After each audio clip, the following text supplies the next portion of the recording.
Lesson 89, Identifying Characteristics of Quadratic Functions.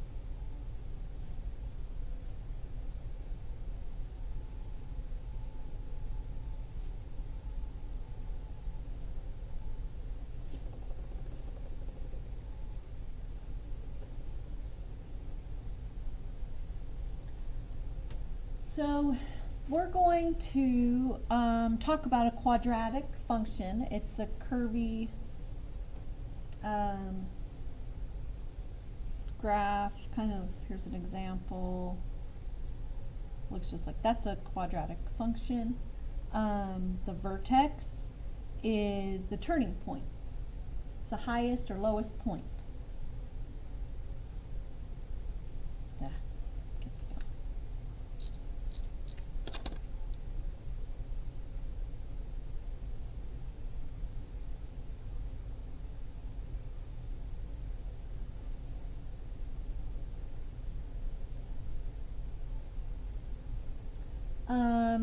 It's going to be the minimum.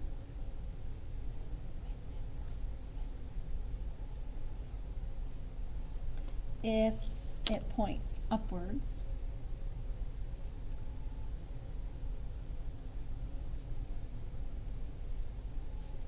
It's the least possible value. In this case, this is going to have a minimum. This is not going to go below that number. And then the maximum of the function is the greatest possible value.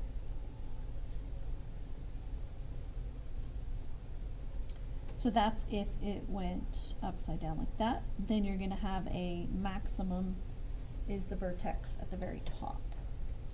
And it is the minimum and the maximum is going to be the y coordinate of the vertex.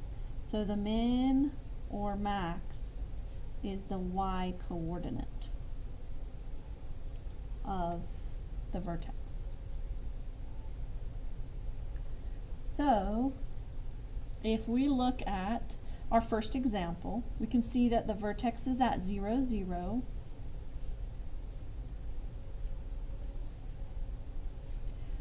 We're going to review the domain and range. So the domain is all real numbers, because the x can be any number here.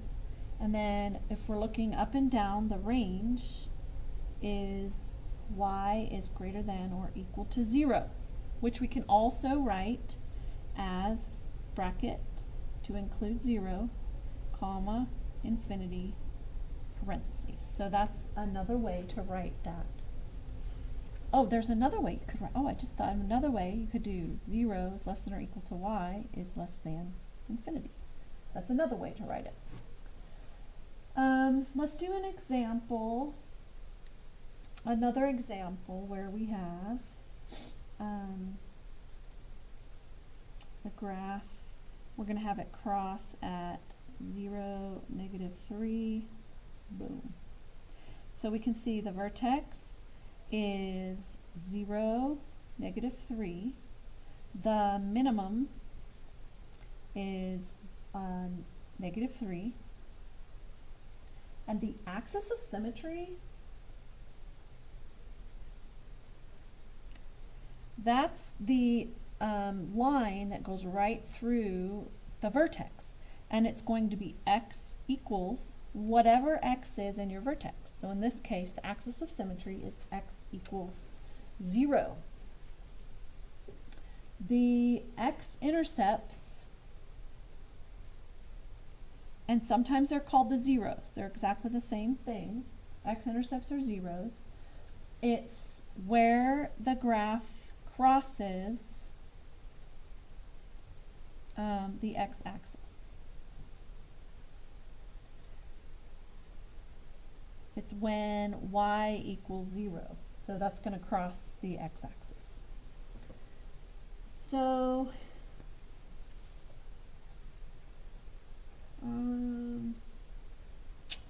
we're going to find some zeros of a function. Wait, I want to say find. Okay, so we're going to find the zeros. of this quadratic function.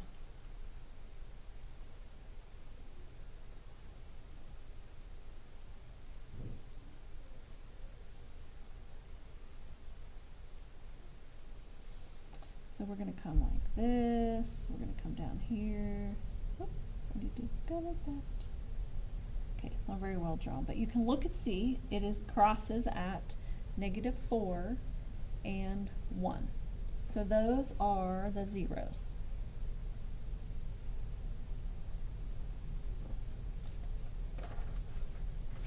Now, for quadratic functions, if the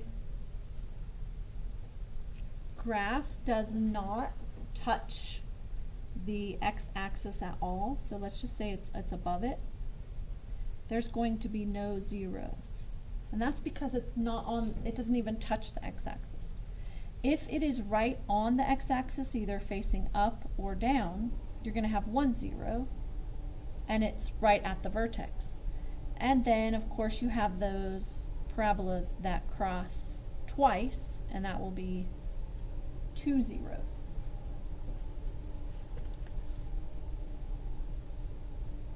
Okay, so let's say you were given this quadratic function. Wait, we're going to do find the zeros. And you have y equals x squared minus 5x plus 6. To find the zeros, you can set y equal to 0, factor. So let's see, 2 factors of 6 add to -5. So -3 times -2, positive 6, when you add you get -5. Then you set each factor equal to 0. So if we add 3 to both sides, we get x equals 3, or add 2 to both sides over here, x equals 2. So the zeros are at 2 and 3.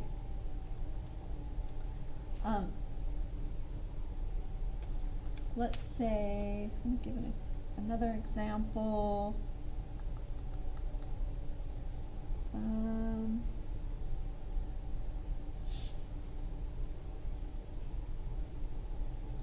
Okay, so how about this one?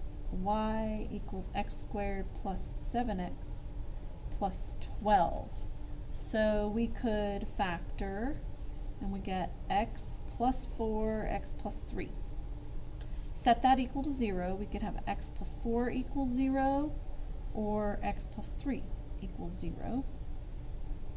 We're going to subtract 4 on this one, subtract 3, and we get x equals -4, or x equals -3. And those are our zeros, -4 and -3.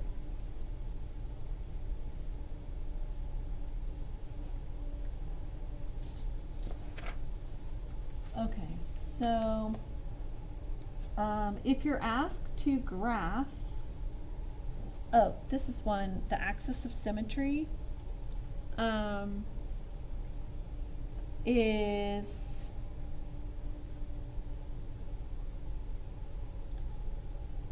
the line x equals, and then it's whatever number, it's the x value of the, this is the x value of the vertex. So it's a line that divides the parabola right in half. So there's mirror images on both sides. So this is one thing. If you're given a quadratic function, ax squared plus bx plus c, and you want to find that axis of symmetry, x equals -b over 2a. Once you find x, you can plug it in and find y, and that's your actual vertex. So let me show you an example. So we want to find the vertex of, and we have f of x equals x squared plus 6x plus 5. So we have here our a equals 1, our b equals 6, and our c equals 5. So we're going to find the axis of symmetry first, and that's x equals -b, so -6 over 2 times 1. which is -3. So x equals -3 is axis of symmetry. Our vertex is -3, and then we have to find the y. When x is -3, we have x squared, so 9 plus 6 times -3 is -18, plus 5. So we have -9 plus 5 is -4. So here we have our axis of symmetry and then our vertex. And that's the end of the lesson.